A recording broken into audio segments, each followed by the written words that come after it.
une vidéo blabla. Aujourd'hui, ça fait longtemps que je ne suis pas revenue vous voir, depuis début janvier, je crois. Je trouve ça très pratique les vidéos comme ça parce que ça me permet de pouvoir vous parler de plein de sujets différents, toujours en lien avec ma pratique de l'art journal ou des loisirs créatifs en règle générale. Mais ça me permet voilà, de pouvoir avoir une vidéo dédiée où je raconte plus ou moins longue. Je sais pas, j'ai plein de choses j'ai plein de sujets à aborder, donc je ne sais pas combien de temps elle va durer, on verra bien. Et ça me permet voilà, de pouvoir vous parler tranquillement de certaines choses et pas forcément pendant un tuto vidéo. Alors quelquefois quand j'ai quelque chose qui me vient, je vous le dis, mais je ne peux pas non plus m'étendre, hein, c'est pas le but non plus hein, dans ces vidéos process. Donc voilà, c'est pratique de le faire comme ça. Alors, vous aurez vu un petit peu le sommaire de ce dont je veux vous parler. Je vais vous parler de mon nouveau en fait, carnet d'art journal que je me suis confectionné, pour lequel vous aurez un tuto, dédié, hein, mais je vais juste vous expliquer un petit peu le pourquoi du comment. Donc ça, je vais vous parler aussi un petit peu des réachous. Alors vous en verrez dans le carnet, mais je vais vous parler aussi d'un petit album que j'ai fait avec la collection Soleil Levant, dont vous aurez le tuto aussi. L'occasion de vous en parler un petit peu avant la vidéo pour vous faire une petite présentation de ce qui vous attend dans les semaines à venir. Je voulais revenir aussi sur le challenge Rectagular Challenge pour vous faire un petit peu le point sur les réas que j'ai faites. Vous en avez pas mal vu déjà, publié sur les réseaux, beaucoup en tuto vidéo aussi, pas tous, mais quand même pas mal. Mais j'ai des inédits ici pour lesquels j'ai pas encore publié, pour lesquels je ferai pas de vidéo et puis d'autres aussi. Enfin bref, je vais vous faire un petit point d'étape sur ce challenge. Je voulais aussi profiter de cette vidéo pour refaire un point matériel sur le papier parce que je vous parle beaucoup de papier. Enfin, vous savez, par rapport au centenaire qui a changé, depuis le mois de janvier, vous m'entendez pester très souvent dans mes vidéos. Enfin, pester, j'ai fini de pester d'ailleurs maintenant, mais que j'étais en train de faire des tests pour retrouver sur quel papier j'allais retravailler. Enfin, voilà. Donc, j'ai préparé tout un petit tas de blocs de papier aquarelle ici, dont je vais vous parler pour vous expliquer un petit peu en fonction de ma pratique et de mes goûts, ceux que je retiens et ceux que je ne retiens pas. Et je pense que cette partie de vidéo, je vais essayer, je vous la laisserai dans cette vidéo blabla, mais je vais l'extraire pour en faire une vidéo matérielle en fait, extraire cette partie-là et pour la mettre dans mes bases matérielles en update en fait, un petit peu mise à jour parce que ça a changé du coup. Alors le matériel, ça c'est en continuelle évolution, hein. Il y a des choses qu'on peut aimer au début puis qu'on aimera moins ou on préférera. On a trouvé quelque chose d'encore mieux, donc les pinceaux, c'est pareil, il y a plein de choses, ça évolue dans le temps. Donc voilà, c'est bien de faire des petites mises à jour de temps en temps. Donc je vais vous parler de ça, je vais vous parler un petit peu médium avec des aquarelles que j'utilise, des nouvelles aquarelles que j'ai reçues, dont je veux vous parler, que j'ai pas encore testé, mais que vous allez voir dans mes vidéos à venir. C'est aussi pour vous parler un petit peu de ce qui vous attend dans les prochaines vidéos. Voilà, et puis si j'ai le temps, à la toute fin, c'est pareil, je vais vous parler un petit peu collage, mais pas vraiment collage, enfin bon, je vais vous dire ça, si j'ai le temps, de tout traiter. Alors, dans un premier temps, je voulais vous parler de mon nouveau carnet d'art journal. Alors, quand je dis nouveau carnet, c'est en fait un carnet qui regroupe mes réas d'art journal qui sont déjà faites. C'est pas un carnet que je prépare avec des papiers vierges à l'intérieur pour travailler dedans, c'est pas ça. C'est un carnet comme j'ai pu faire avec les précédents,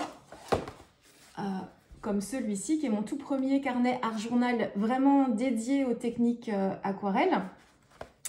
Et en fait, quand je fais mes pages d'art journal sur des feuilles libres. Et ensuite, je les pliais, donc c'était des feuilles A4 pour la plupart. Je les pliais en deux et quand j'en avais suffisamment, je les collais dos à dos et je me faisais en fait un carnet en structure de cartonnage classique avec une reliure pleine sur la tranche. Donc voilà, donc j'en ai fait comment vous allez reconnaître certaines réalisations. Donc j'en ai fait un premier, j'en ai fait hop, un deuxième. Ça c'est le plus récent entre guillemets, donc c'est des réas. Vous les avez presque toutes en fait, vous les avez presque toutes en vidéo. Je vous les remontre. Vous avez une playlist, dans ma playlist Art Journal, vous avez en fait, dès que j'en finis un, ou dès que j'en construis un, je vous fais la vidéo rétrospective déjà du carnet. Et puis ça vous permet de peut-être revenir sur des réas que vous n'aviez pas forcément vues, ou pour celles qui rejoignent ma chaîne depuis peu, de voir un petit peu s'il y a des réas dans ces carnets-là qui vous intéressent, parce que pour la plupart, celle-ci, elle a été faite en vidéo, celle-ci aussi, enfin voilà, il y en a pas mal. Celle-ci aussi que j'adore, pareil.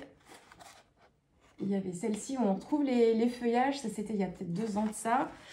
Donc voilà, donc là on est dans des carnets vraiment où je travaille l'aquarelle ou technique aquarellable.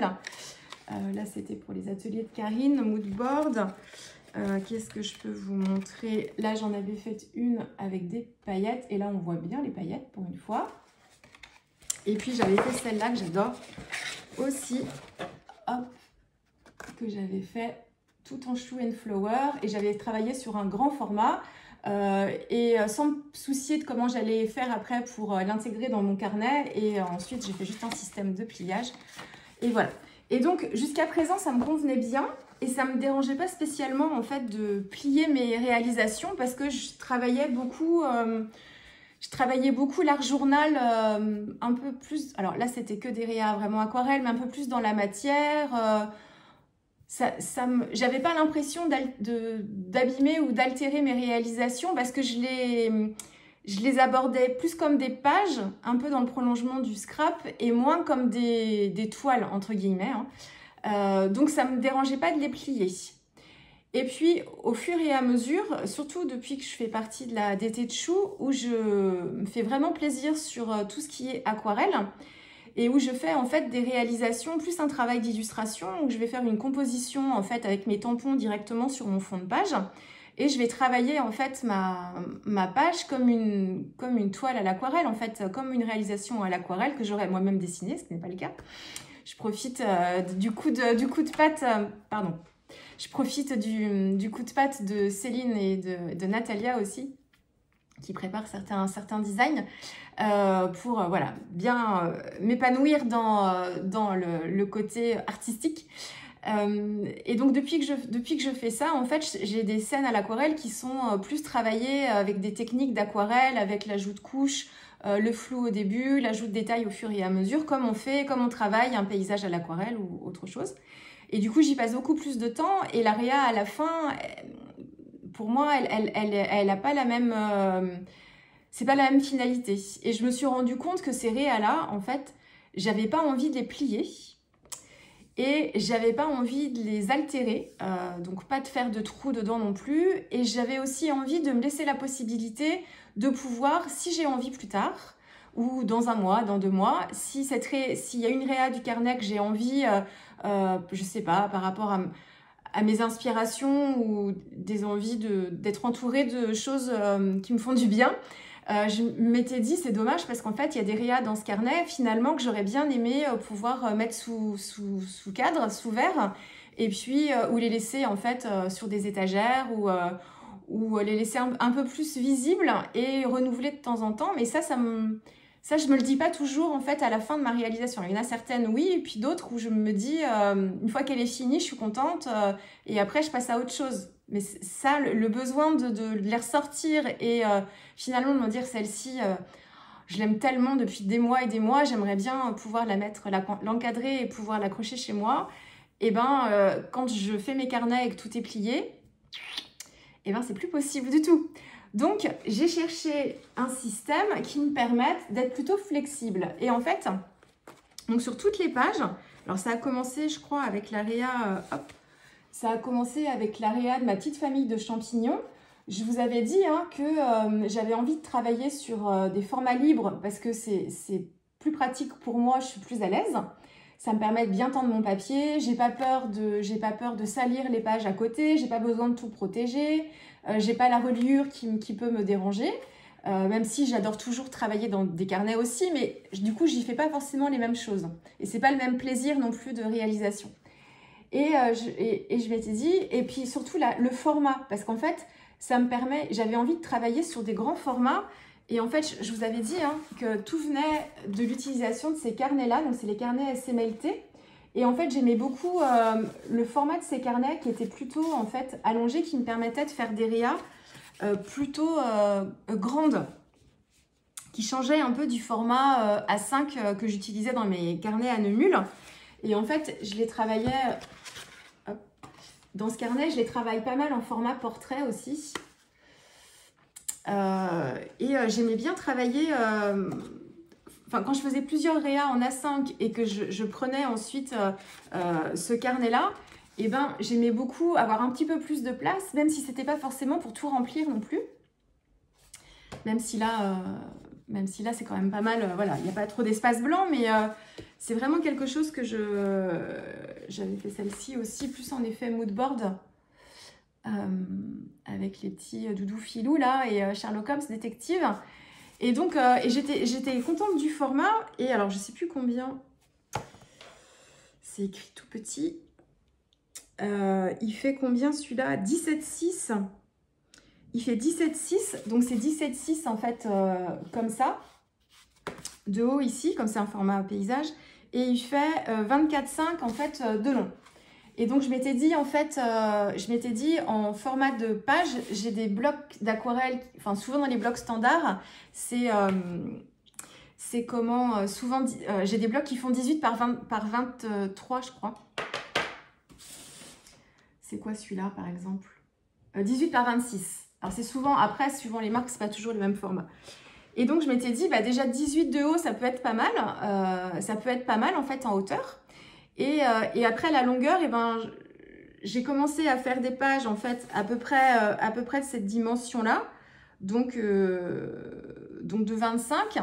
Et puis, donc c'était ça mon idée de départ, c'était de faire des pages de cette taille-là, 18 par 25, d'en faire en gardant ce format en format maxi, parce que je trouvais que la taille était plutôt bien. Et puis après, à faire des pages plus petites, voire des pages carrées 18 par 18, mais pas forcément faire des plus grandes, me limiter quand même en fait à une longueur de page. Et puis par contre, la hauteur, respecter toujours en fait la même hauteur de 18 pour que mon carnet ensuite je puisse l'assembler facilement. Donc j'étais partie là-dessus et puis en fait j'ai utilisé certains, comme j'étais en train de tester pas mal de choses, je suis partie sur des blocs avec un format en fait toujours un format 18 mais pas forcément 26 de long, j'en ai de 28 je crois, et où je les retaillais, je pense que je les retaillais, enfin je sais plus. Et en fait j'ai fait des réalisations sur des pages un petit peu plus grandes. Alors je sais plus quel était mon format, j'ai dû faire 25 et puis après il y en a une c'était 26 parce que j'ai oublié de couper le petit bout en plus, enfin bon bref. Donc, bon, c'est pas grave parce que mon carnet n'était pas fait de toute façon, donc c'était pas grave. Donc en fait, après quand j'ai réfléchi à une construction d'album, je me suis dit, il faut que ton album, il fasse, ça c'est la plus grande des pages. Donc c'est ma petite sorcière, le cabinet de curiosité avec les couleurs fluo. Donc en fait, je me suis dit, il faut pas que je dépasse cette taille-là, donc ça fait 26 cm, ma page ici d'art journal. Et ensuite 18 de haut, et puis après si les autres elles peuvent être plus petites, ça il n'y a pas de souci, mais pas plus grand. Et donc une fois que j'ai déterminé la taille maximum de mes pages et quand j'ai eu suffisamment de pages, parce que là en fait il y a largement de quoi faire ici, j'ai réfléchi à une technique de structure d'album qui me permette de pouvoir donc ne pas altérer mes pages, donc de ne pas les plier, de ne pas faire de trous dedans. Surtout, et de pouvoir aussi de pouvoir les mettre au fur et à mesure, parce qu'avec ce type de reliure, vous allez voir, en fait, on peut, c'est pas figé, parce qu'il n'y a rien de collé, en fait, c'est qu'il y a les trous, comme si on utilisait des anneaux, en fait. Donc, j'ai les trous, mais j'abîme pas mes pages, et au fur et à mesure que je termine une page d'art journal, comme j'aime bien, après, j'aime bien les feuilleter dans un carnet, et souvent, j'étais obligée d'attendre d'en avoir suffisamment pour me faire mon carnet avec ce type de structure. puisque les feuilles sont collées et après, elles sont prises dans les couvertures, avant, en fait. Tout est d'un seul tenant, quoi. Donc, je pouvais pas les mettre au fur et à mesure, vraiment. Et je pouvais pas faire ma structure avant de savoir, en fait, quelle épaisseur j'allais avoir vraiment. Alors, souvent, c'est 5 cm dans ce que je faisais, mais... Donc oui, d'avoir un album qui me permette de ne pas plier mes pages, de ne pas faire de trous dedans, de pouvoir les insérer au fur et à mesure que je les termine, d'avoir un album qui soit aussi ajustable en hauteur aussi, et que l'objet à la fin d'album, de carnet, me plaise aussi. Et que ce soit un vrai album, quoi, un vrai carnet sympa. Enfin, en tout cas, je trouve sympa en tout cas. Et donc, j'ai réfléchi à tout ça. Et alors là, c'est là où, quand on scrape depuis longtemps et moi, j'ai commencé, je vous l'ai dit, en 2017. Non, je me rajeunis en disant ça. En 2007. Donc, ça fait un petit paquet d'années. Et en fait, j'ai fait plein de structures de mini-albums diverses et variées avec plein de techniques de reliure. Tout ça adapté au scrapbooking, en fait. Et donc, j'ai un vivier de structure d'album, en fait, dans mes connaissances de reliure, qu'on adapte après. On essaie de trouver des idées originales, mais les types de reliure, en fait, du coup, elles sont... voilà, il y a pas 36 000... Enfin, il y en a beaucoup, mais je veux dire, après, on va modifier certaines choses, on va mixer de techniques. Enfin, voilà. Donc, du coup, ça me permet d'avoir une base comme ça de reliure, et quand je réfléchis aux contraintes que je cherche, enfin que je me donne, j'essaye de regarder dans tout ce que j'ai pu voir dans mes structures de mini, dans tout ce que j'ai pu faire depuis le début, laquelle conviendrait le mieux en fait, et comment je peux adapter une technique qui existe mais qui ne me convient pas à 100%. Et donc en fait, je me suis dit, il me faut déjà en fait que je colle mes pages sur des fonds de pages, pour ne pas les... Comment ? Et que je me crée des pages qui seraient un peu plus grandes, dans lesquelles je ferais mes trous. Et donc ça déjà. Et ensuite, le système d'anneaux. Alors j'ai fait beaucoup de mini-albums avec des anneaux, c'est très pratique. Et puis c'est plus facile. Enfin c'est plus facile. Oui, c'est 2 anneaux, voilà. Enfin voilà, d'un côté c'est des reliures à vis que j'utilise ici, c'est pas plus compliqué. Hein. Mais... Et je me suis dit, en fait, ce qu'il faudrait, c'est que je me fasse un album sans tranche ici, où mes pages sont complètement libres à l'intérieur et dans lesquelles je puisse les ajouter au fur et à mesure. Et en fait, les techniques de reliure d'album à vis, comme cela, en fait, c'est super pratique parce qu'on a juste une couverture avant et une couverture arrière. On n'a pas de système de reliure prise dans la couverture, pas de pliage, pas d'accordéon, pas de choses comme ça. Elles sont toutes mises les unes sur les autres. Alors, vous aurez le tuto, hein, je ne vais pas vous le détailler ici, mais c'est juste pour vous expliquer un petit peu l'enchaînement des idées. Et donc, c'est une technique assez pratique. Et en fait, le truc, c'est que je me suis créé des pages, donc des fonds de pages avec un papier aquarelle que je vous montrerai tout à l'heure en cellulose, pas cher du tout, qui me sert juste à mater mes cartes souvent. Donc, qui faisait la dimension de mes pages d'art journal avec 2 cm de plus, qui correspond en fait à la reliure ici. Et les 2 cm de plus que vous ne voyez pas parce qu'ils sont en fait juste ici, et ben c'est dans ces 2 cm que j'ai fait mes trous. Et l'autre truc aussi, c'est que en fait mes pages ici, alors là vous avez l'impression qu'elles sont collées, mais en fait je peux les décoller très facilement parce que j'ai juste mis du masking tape. Je vais essayer de vous montrer. Là, vous voyez le masking tape que je recourbe, en fait. Je m'en fais une sorte de petit anneau. Et en fait, je mets ça sous mes pages. Et ça me permet, en fait, de les fixer sur mes pages. En plus, ça tient relativement bien. Mais je peux très bien, si je décide celle-ci, finalement, dans 2 mois, que je veux l'offrir ou que je veux la mettre sous cadre parce que ça m'intéresse de la voir sous les yeux, eh bien, je peux l'enlever de ma page sans aucun problème. Je ne l'abîme pas du tout et j'en mets une autre à la place. Et puis quand j'en ai marre de l'avoir encadrée et que j'ai envie de changer, eh bien, je la remets dedans et j'en mets une autre. Enfin, et donc, du coup, c'est super flexible, ça. Et donc là, j'ai un stock de pages, mais pour les prochaines que je mettrai, j'ai encore de la place, en fait. J'ai encore de la place. Vous voyez ma reliure ici à vis. J'ai encore de la place pour en mettre d'autres. Il y a des systèmes de rallonge aussi, de reliure à vis qui permettent d'augmenter en fait la taille de l'album. Donc je peux aller encore plus fort en épaisseur. Et puis ça me permet surtout de les garder et puis de pas du tout les altérer. Et donc là, vous voyez en transparence, c'est le masking tape que j'ai utilisé. Je prends dans mes fonds en fait de masking tape qui sont pas super collants et que j'utilise pas forcément pour fixer mes pages aussi d'art journal sur mes supports. Donc là, voilà, vous voyez, c'est pas super joli, mais enfin, moi je m'en fiche. Mais le mieux, c'est d'utiliser un masking tape plutôt clair. Hein, mais si vous voulez pas le voir par transparence. Et du coup, donc je me fais mon petit album comme ça. Et puis le fait que j'ai des pages de tailles différentes, et ben c'est pareil, ça donne un petit peu de mouvement. Puis comme je travaille souvent là dans les collections choux, parce qu'il y a beaucoup de pages choux ici, je travaille les thématiques par collection. Donc en fait, ici par exemple, c'est une page carrée avec les lanternes que vous avez déjà vu. Hein. Et juste derrière, en fait, j'ai une page plus grande, hop, avec ma petite geisha dans son jardin. Et du coup, eh bien, on voit les carpe-coilles, ça fait un ensemble, quoi. Et donc, au fur et à mesure, vous avez aussi celle-ci. Donc là, il y a toute la thématique du Japon, que la collection Soleil Levant. J'ai mis aussi celle-ci. Là, c'est la collection Rêve nordique avec les aurores boréales. Ici, hop, c'était ma jeune fille, le côté un petit peu mystérieux. Ici, alors là, ça brille. Je vous verrai encore pas trop les paillettes, mais elles brillent beaucoup, celle-ci avec mes petites lucioles. Et du coup, là, on est un peu dans la forêt, voilà. Donc là, on est toujours dans la forêt avec les champignons. Ici, j'avais fait mes petites bulles végétales avec la fée. Alors, elles étaient censées se regarder, les réalisations. Enfin, se regarder, c'est-à-dire, j'étais censée avoir... Enfin, je l'avais imaginé avec la fée d'un côté et les bulles de l'autre. Et en fait, je les ai mises l'une derrière l'autre avec la plus petite devant. Ici, parce que du coup, on voit un petit peu les maisons, on est toujours dans le même univers.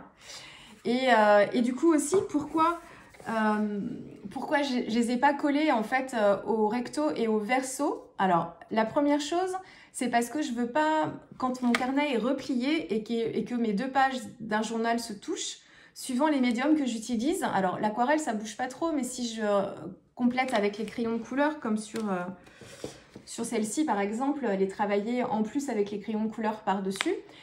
Suivant le type de crayon de couleur qu'on utilise, je vais bouger ma table, pardon. Suivant les crayons de couleur qu'on utilise, en fait, si c'est les crayons très gras à la cire, par exemple, quand on replie les pages, vous voyez, souvent, ça se transfère de l'autre côté. Donc, si j'ai le verso blanc, bah, ça ne me dérange pas trop, parce que, bon, il se salira un petit peu, mais ça va. Par contre, si j'ai une réalisation à côté, bah, ça va plus me déranger. Alors, à moins de venir avec une feuille de papier cristal, par exemple, faire comme dans les albums photos pour protéger les photos les unes des autres, ça peut aussi le faire, hein, ça peut être sympa d'ailleurs. Mais moi, je n'avais pas forcément envie de ça. Et là, je trouve que mes réalisations, au fur et à mesure que je tourne mes pages, en fait, elles sont chacune bien mises en valeur, quoi. Et j'adore, franchement, j'adore vraiment le regarder. Et je revois les détails, je revois aussi sur certaines les difficultés que j'ai pu avoir. Celle-ci, je commençais à me rendre compte que le centenaire, il y avait un souci. Enfin, je savais pas trop que c'était le centenaire, mais je commençais à me poser des questions. J'ai mes sorcières aussi ici. Là, par contre, j'ai pas mis du masking tape derrière, j'ai juste un scotch repositionnable, mais c'est pas suffisant. Là, elle se décolle un peu, même beaucoup. Mais bon, vous voyez, du coup, hop, c'est pratique, quoi. Je la récupère. Et là, les sorcières. Donc, vous voyez ce que je vous disais, là, par exemple, mon album, alors vous verrez peut-être pas, mais j'ai déjà des taches, alors que mon papier, quand je l'ai mis, il n'était pas taché. C'est parce que ça s'est transféré. Alors, c'est peut-être l'encre. C'est quoi? C'est au niveau de la chevelure, j'ai l'impression que ça m'a taché un petit peu l'autre côté. Donc si j'avais une réa de l'autre côté, bah c'est dommage, quoi. Et puis là, du coup, derrière, on voit le cabinet de curiosité. Donc on est encore dans la thématique des sorcières. Et on a, en fait, ça c'est la dernière page pour l'instant de mon carnet, c'est la plus grande, où j'avais travaillé avec ma petite sorcière. Donc je suis trop contente. Et c'est vraiment le type de carnet qu'il me faut, là. Enfin, je pense que j'ai trouvé ce qui me convient le mieux et ce qui me permet, en fait, le plus de liberté après, une fois que les pages sont terminées. Et puis du coup, je peux les ranger directement dedans aussi, une fois qu'elles sont faites, et plutôt que de les laisser dans le carton à dessin, et ça j'adore aussi. Donc vous allez avoir un tuto pour celui-ci, que je vais publier, peut-être pas dès la publication de cette vidéo-là, mais pas très longtemps après quand même, pour vous expliquer un petit peu comment j'ai fait. Et je reviendrai sur les techniques de reliure à vis. Alors c'est une reliure en fait qui est utilisée, alors qu'on ne voit pas beaucoup dans le scrap maintenant. Pour autant, quand j'ai commencé moi il y a 17 ans, c'était des choses qu'on utilisait assez souvent et on avait des albums de scrapbooking à pochette, les grands albums 30-30, pour mettre des feuilles 30-30 de la marque Artemio qui nous étaient proposées avec ce système de reliure à vis. Et Artemio propose d'ailleurs les fameuses vis en question. Alors, c'est pas que les... Enfin, je vous en parle dans la vidéo, ça aussi. Et en fait, on avait pas mal d'albums aussi, d'albums photos avec des pochettes pour mettre les photos, qui étaient construits aussi avec ce système-là. Voilà, donc moi ça me convient totalement, je suis très libre. Je trouve ça plus joli que de mettre des anneaux aussi, et puis il se tient mieux du coup. Voilà, et ce que je vous ai pas dit dans la vidéo, j'en profite, c'est que, bon, là il se tient bien. Mais en fait, comme mes trous sont prises dans le papier, en fait, dans mes pages, dans mes fonds de page, et ensuite je viens coller par-dessus, mais pas sur l'intégralité du coup de mon papier, les pages d'art journal. Donc vous voyez ici, vous avez une épaisseur plus forte à partir de 2 cm là, parce que j'ai et l'épaisseur de mon fond de page et l'épaisseur de ma page d'art journal. Donc j'ai 200 grammes du papier de fond, plus 300 grammes de mon papier aquarelle, parce qu'ils sont tous de 300 grammes ici, même si c'est pas sur le même papier. Alors que dans la reliure, là où j'ai fait mes trous, c'est que sur le papier de 200 grammes. Donc en fait, alors là, il se tient plutôt bien parce que j'ai pas trop serré les vis, mais si je veux bien serrer les vis, que ça se tienne bien, en fait, quand j'aurai bien serré, je vais faire comme ça, je vais serrer ici, et du coup, j'ai toute la surépaisseur de mes pages d'art journal qui vont venir, en fait, provoquer cet effet-là. Alors, je suis pas obligée de serrer, hein, si je serre pas, ça se passe très très bien, mais si je serre vraiment, du coup, voilà, il y a la différence d'épaisseur entre que le 200 grammes ici, et là, le 200 plus le 300.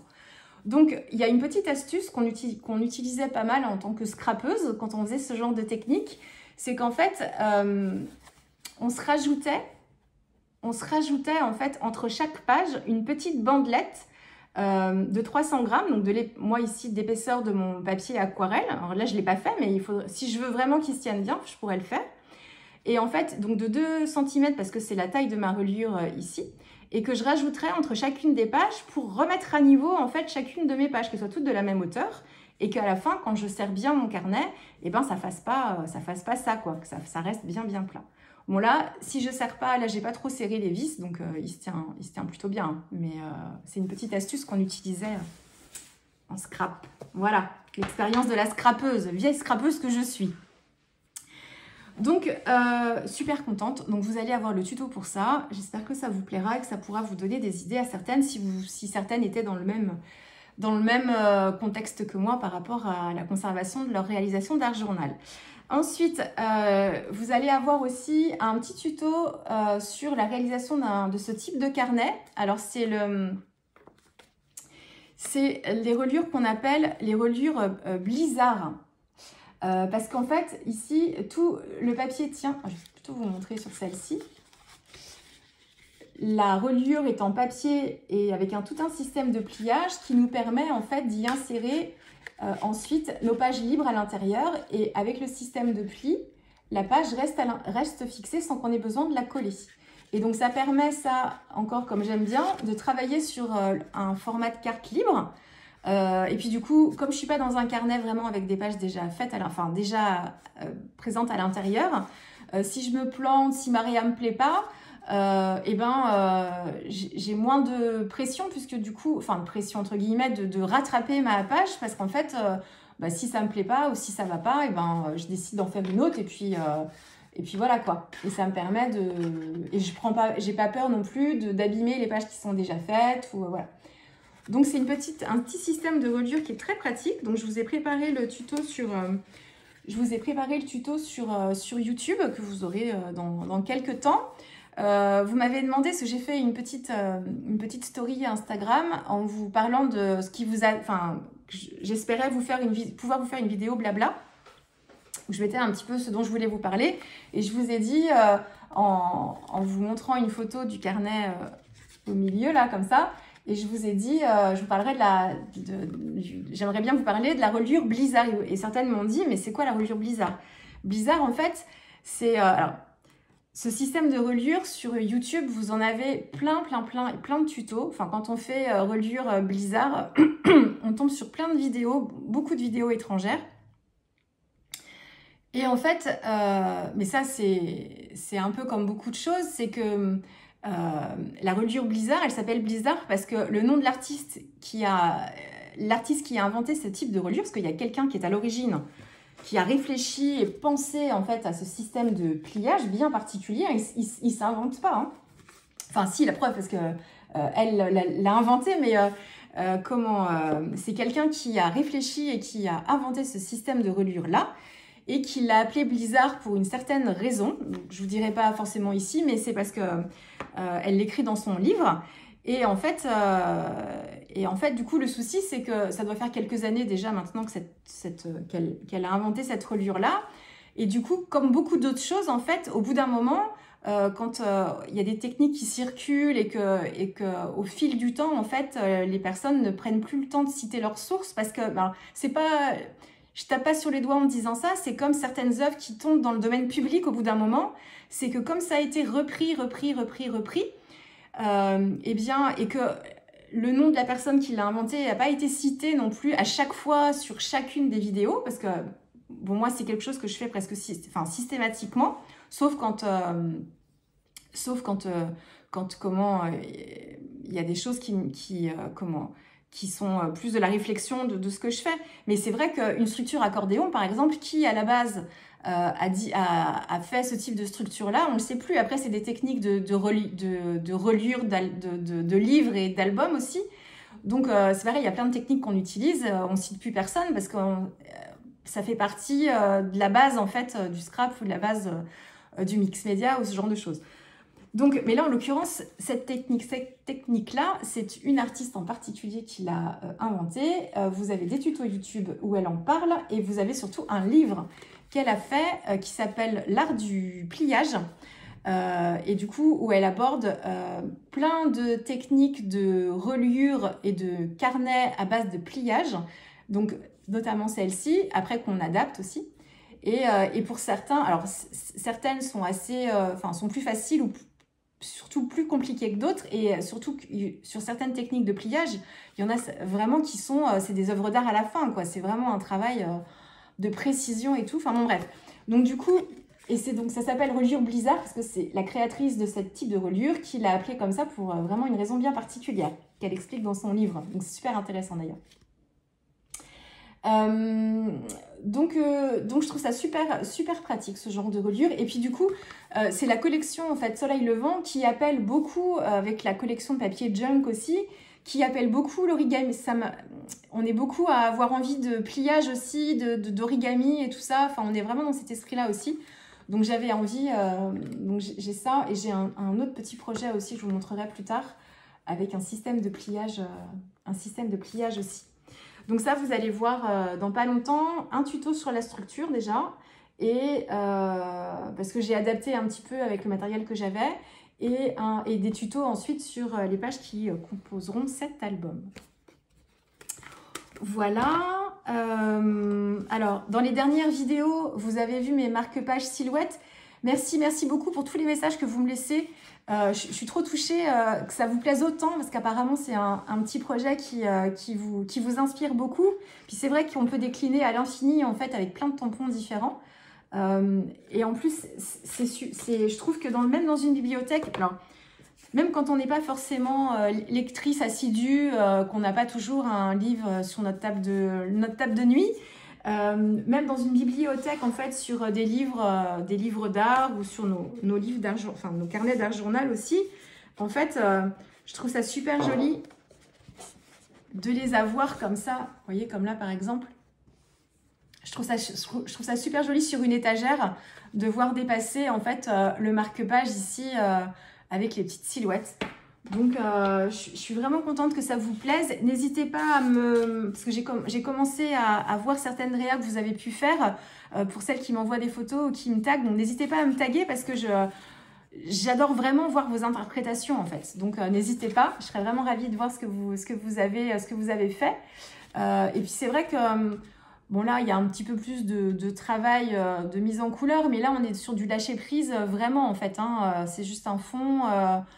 On n'est pas obligé de travailler autant, on peut juste travailler le haut et puis ensuite on s'amuse avec les textures sur le fond. Donc ça, c'est la dernière vidéo en date, c'est les petits... Alors, il en manque un parce que j'en ai offert un, la petite Gaïcha de dos, et ceux-là vont partir, je vais les envoyer à Évran pour les sœurs, ce sera pour les sœurs de Schwen Flower, Céline et Natalia. Voilà, sinon, je regarde l'heure, 35 minutes. Rectangular Challenge.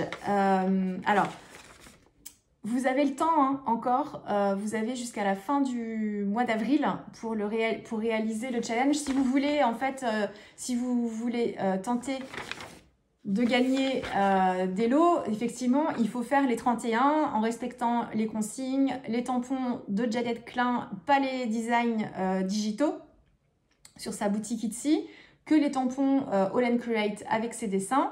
Enfin, au moins un tampon avec ses dessins. Après, vous pouvez utiliser d'autres produits All & Create dessus. Mais vous avez le temps, vous avez jusqu'à la fin du mois d'avril. Moi, j'en suis à 11.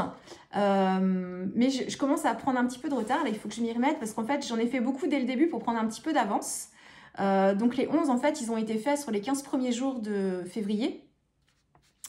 Et donc, du coup, j'y ai pas trop retouché depuis. Donc, il va falloir que avec grand plaisir, que je m'y remette. Là, j'ai travaillé à fond soleil levant parce que j'avais envie de ça en ce moment et ça me faisait du bien d'être dans cette thématique-là. Donc, j'ai beaucoup travaillé la collection. Et puis, je vais continuer encore parce que j'ai plein d'autres idées. Mais voilà, je vais alterner avec des réas de ce challenge. Et puis, du coup, je vais vous montrer un petit peu où j'en suis. Donc, il y en a plein que vous avez déjà vu. Vous avez, ça c'était la toute première que j'ai faite, donc c'était la thématique des chats. Celle-ci vous avez un tuto, vous aviez aussi, c'est la fête je crois, voilà, ici vous avez un tuto aussi pour celle-ci, travail sur fond de gouache, donc c'était mes explorations gouache. Ici c'était dans le jardin, je les ai pas fait dans l'ordre, hein, dans le jardin avec mes petites bébêtes, fond gouache, colorisation au Neocolor 2. Là, on était sur les insectes avec la même planche de tampon, insectes, gouache aussi, je crois, oui. Et un peu de tout Neocolor, embossage, enfin voilà. Donc ça, c'était insectes et papillons. Ici, tuto, donc là jusqu'à présent que des tutos pour tout ce que je vous ai montré. Vous aviez celle-ci, c'était personnes âgées. Là c'est pareil, un fond un peu plus simple avec un travail gouache aussi, mais juste une pâte de texture, voilà. Et puis il est plus petit aussi. Tuto aussi pour ça. Je vous ai fait toute une série, une vidéo aussi avec des fonds gel presse. Alors je sais pas si je mets sur mon pull plus foncé, ce sera peut-être mieux, autrement ça a tendance à, si je rapproche c'est trop clair. Pour que vous ayez un peu plus une idée des couleurs. Ici, j'avais fait toute une série de fonds gel presse. Et donc, c'est une vidéo dédiée fonds gel presse. Et ensuite, là, j'ai fait une vidéo spéciale avec Einstein. C'était pour la thématique 10 célébrités. Un tuto pour ça aussi. Ensuite, Madame Pastèque, 22, c'était pour illustrer Vive l'été. Donc là, on était sur un travail 100% Distress Ink, du fond jusqu'à la mise en couleur, avec notre petite Madame Pastèque. Un tuto aussi pour ça. Et la dernière en date en publication, c'est la thématique d'Halloween. Donc c'est la thématique 28. Voilà, et j'avais travaillé avec mon petit chimiste là, fond gel presse aussi. Donc ça faisait partie des fonds que j'avais fait dans la vidéo dédiée au fond gel presse. Pâte de texture et un effet d'embossage à chaud avec le tampon vitre brisée que j'ai fait ici embossé en noir. Et vous l'avez aussi, mais je pense pas que vous l'avez aussi en clear juste ici. Et j'ai des paillettes sur le cerveau. aussi là, et j'avais rajouté quelques paillettes un petit peu sur les côtés, ou pas? Non, juste sur la fiole en fait ici. Donc voilà, tuto pour ça aussi, et c'était la dernière publiée. Vous n'avez pas vu celle-ci, c'est Miss D, c'était la thématique douceur, avec ou sans S. Et là, c'est Miss D chocolatière, donc pour moi, c'est les douceurs sucrées. Donc voilà, pas de tuto pour celle-ci, mais bon, je suis avec des fonds Distress, je crois, ou gouache, je sais même plus. Non, c'était Distress. Oui. Distress, masque petit bonbon avec une Distress aussi en ton sur ton, ou une encre rose Versafine, peut-être fuchsia. Voilà, et donc c'est Miss D chocolatière. Donc celle-ci, pas de tuto, et je ne l'ai pas encore publiée sur les réseaux, mais je vais le faire. Et puis, les deux petites dernières que vous n'avez pas vues, c'est la petite sirène. Alors là, c'est pareil, elle brille parce qu'en fait, j'ai des poudres Magical et j'ai plein de paillettes dedans. C'est la thématique numéro 2, c'était signe astrologique. Si je la mets comme ça, parce que alors là... est-ce que c'est mieux comme ça? Peut-être. Donc, le signe du poisson avec cette sirène, travailler avec des Magical. Vous allez avoir une vidéo tuto où je fais en fait une série de fonds avec masque et poudre. Et j'utilise l'un des fonds pour cette carte à la suite de la vidéo. Voilà. Et puis, dans une deuxième, j'ai travaillé... Alors, j'ai pas fixé, mais j'aime bien quand elles sont matées quand même. Avec... l'un des autres fonds que j'avais fait aussi pendant cette vidéo précédente, là, j'en ai pris un et j'ai travaillé Miss D plongeuse. Et là, c'est la thématique 18 et c'est le thème des vacances. Donc moi, c'est Miss D qui part faire de la plongée aux Caraïbes. Voilà. Ou à Tahiti, Bora Bora, tout ça, tout ça. Et ça brille aussi pas mal. Donc là, vous allez avoir un tuto, c'est la toute dernière. Et j'en suis là. Donc, il m'en reste encore pas mal. Je n'ai pas fait encore la moitié. Je les ai pris dans le désordre au début parce que j'ai pris en fonction des thématiques que j'avais envie de travailler ou de ce que j'avais envie sur le moment. Mais là, peut-être que je vais les reprendre dans l'ordre.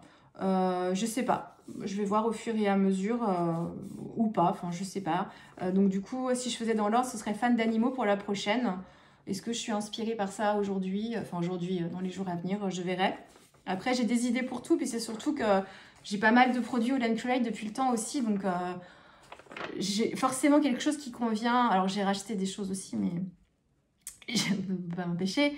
Mais j'ai forcément... j'ai des tampons que j'ai déjà utilisés pour le Pop Challenge aussi des poupettes que je vais réutiliser ici. Hein.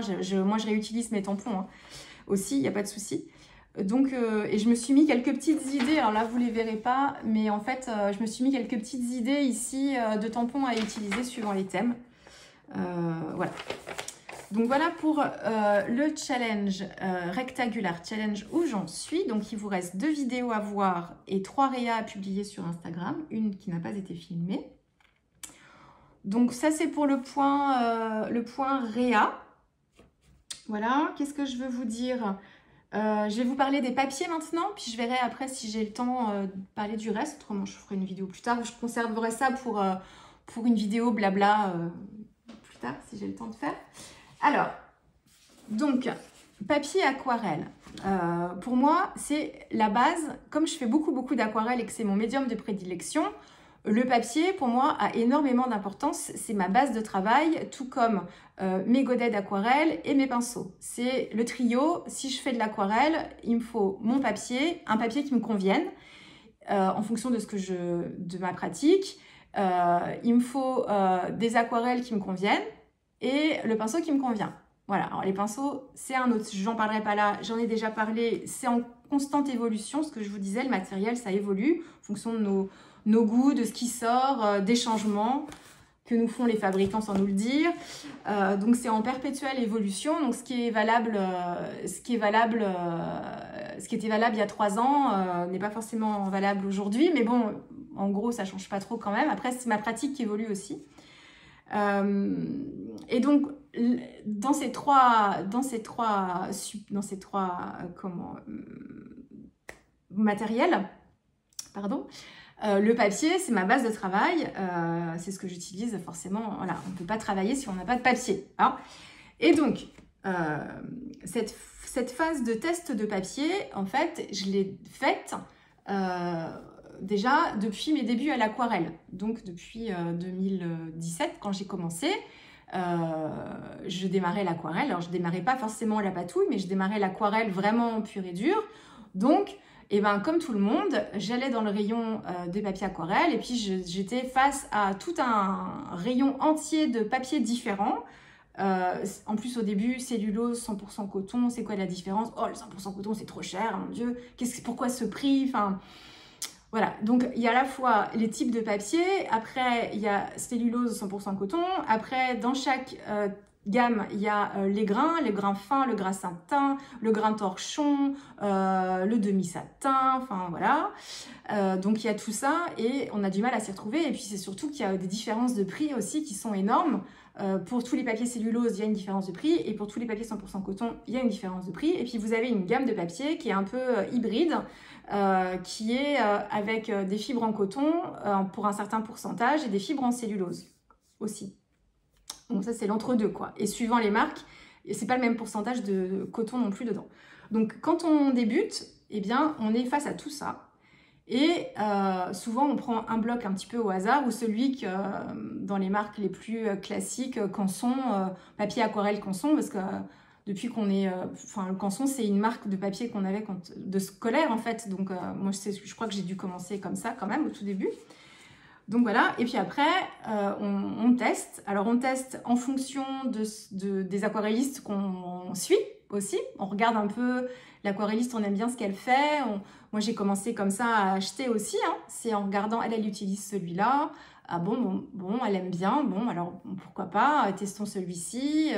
Voilà, et donc au fur et à mesure, j'ai investi dans des petits blocs pour pouvoir tester enfin, regarder un petit peu ce que ça donnait, mais je les testais pas vraiment en fait, parce que comme j'étais pas encore très à l'aise avec l'aquarelle et que j'étais en plein apprentissage des techniques de base, je faisais confiance aux aquarellistes qui les utilisaient, mais moi j'étais pas capable de dire si le rendu à la fin me plaisait pas, il y avait plus de chances pour que ce soit moi qui n'ai pas bien fait plutôt que le papier qui soit pas bon. Hein. Surtout quand on est débutant, on n'a pas ce recul-là, c'est normal. Hein. Donc voilà, mais après avec la pratique, à force de faire, et puis de changer de papier, et voilà, quand le geste devient plus sûr, quand on a bien compris la gestion de l'eau et tout ça, et bien là, la phase de test de recherche personnelle, elle peut rentrer en jeu. Et donc pendant des années, les 3-4 premières années, j'ai testé pas mal de choses. Et puis, très très vite, mon papier préféré, et c'est toujours le même, ça n'a pas changé, c'est toujours mon Fabriano, dont je vous parle très souvent, qui est un papier 100% coton, parce que je travaille beaucoup dans le mouillé, et donc il me faut du 100% coton pour travailler ces techniques-là, parce que je malmène mon papier quand même pas mal. En grain fin et en extra white parce que j'aime pas trop les blancs naturels de la majorité des marques. Et donc vous avez Fabriano qui propose une gamme de papier extra white. Alors il y a une gamme de blanc naturel, donc qui est un peu plus crème, et il y a cette gamme là extra white où le papier est un petit peu plus blanc. Ce sera jamais le blanc de blanc, puisque c'est pas possible qu'un papier aquarelle dans les traitements et les techniques de fabrication soit super blanc.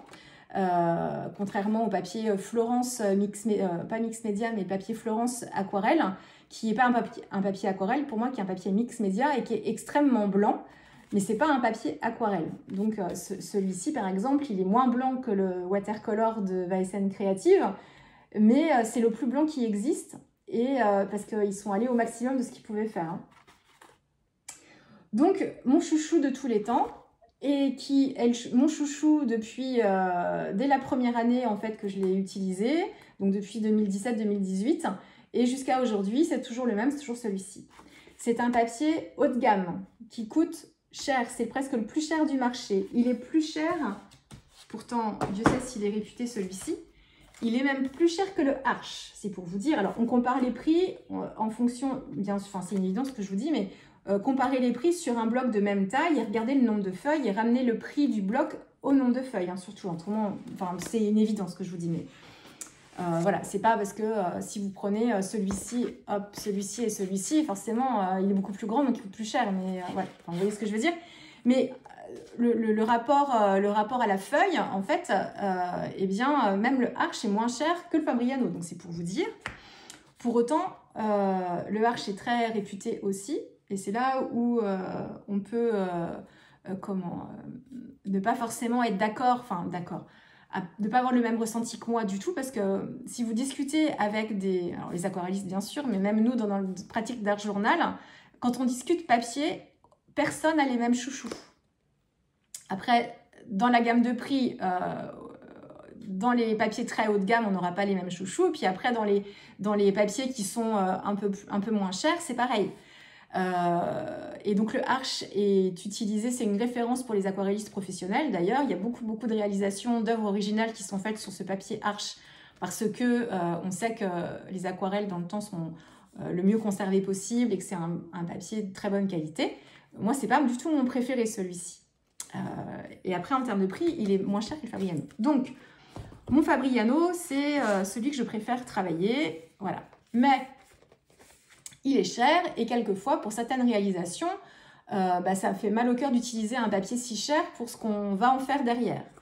Donc, je m'étais mis en quête de trouver dans les gammes de papier, en fait, 100% coton, mais un peu plus accessible, quelle gamme me convenait le mieux par rapport à ma pratique. Et donc, je suis tombée sur ce papier centenaire quand je me promenais dans les rayons du Géant des Beaux-Arts que j'avais pas vu du tout utilisé ni par des aquarellistes, ni dans le domaine du scrap, de l'art journal. Je voyais personne l'utiliser celui-ci.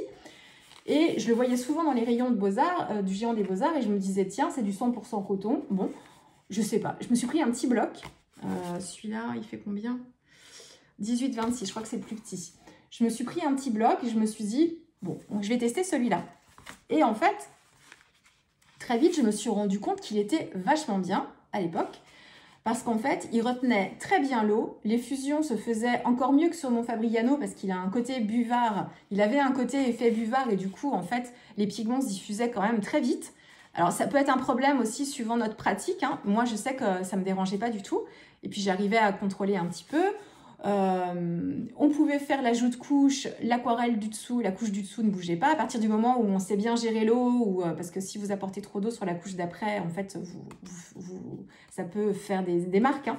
Donc, voilà, quand on connaît bien les techniques et quand on a l'habitude, l'ajout de couche sans problème, enfin voilà. Et donc, très vite, je me suis dit, ce papier, il était pas cher du tout par rapport à celui-là. Et franchement, il faisait vraiment le travail, quoi.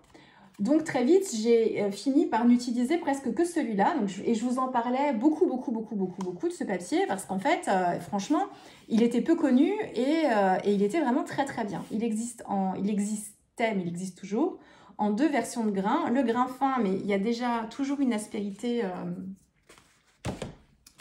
Ça aussi, ça a changé. C'est comme ça que je commençais à m'en rendre compte. Ça, c'est une version, en fait, la version d'avant, mais vous ne verrez pas, avec la lumière, vous ne verrez pas le grain. Il existait en 2 versions de grain, le grain fin, mais qui était un peu de rugosité, et le grain de torchon. Et en fait, les différences ne se voyaient pas spécialement beaucoup. Mais le grain torchon, en fait, c'était les nuances dessus, en fait, qui rendaient un peu différemment quand on tournait un peu le papier, avec les contrastes. Donc franchement, un papier que j'aimais beaucoup travailler, pas cher, que je vous proposais en atelier aussi chez Chou au mois de juin par exemple, vous avez travaillé dessus, et même sur les sessions d'avant aussi, super pour les débutants, enfin vraiment très bien. Et en fait, je me suis rendu compte, donc jusqu'en juin, parce que je me suis acheté des blocs au mois de juin, pas de souci. Et en fait, c'est quand je me suis racheté des blocs sur l'automne où j'ai commencé à me rendre compte, c'est le cas, mais là vous ne verrez pas, mais c'est le cas sur celui-ci, déjà au toucher, il est lisse. Il n'y a plus la rugosité, ça c'est donc l'ancienne version. Là quand je touche, c'est rugueux. Et là quand je touche, il n'y a pas de rugosité, quoi. C'est lisse, pas satin non plus, mais c'est bizarre. Et c'est surtout que plusieurs fois, je me suis fait la réflexion, quand j'enlève mes pages de mon blog, parce que je travaille beaucoup sur des supports libres où je fixe avec du masking tape, donc j'enlève quelquefois 2-3 feuilles à l'avance. Et en fait, quand je prenais des feuilles que j'avais d'avance, je me rendais compte que j'avais un doute sur le recto et le verso. Alors que sur la version d'avant, il n'y a pas de doute, le verso il est lisse et le recto en fait il a cette rugosité là. Et là en fait c'était la même texture des deux côtés. Et souvent je me disais mais je l'ai pris à l'envers. Parce que quand je travaillais, déjà quand je le touchais, puis quand je travaillais dessus, comme il y avait des trucs bizarres, je me dis mais tu travailles sur le verso, c'est pas possible, qu'est-ce que tu as fait?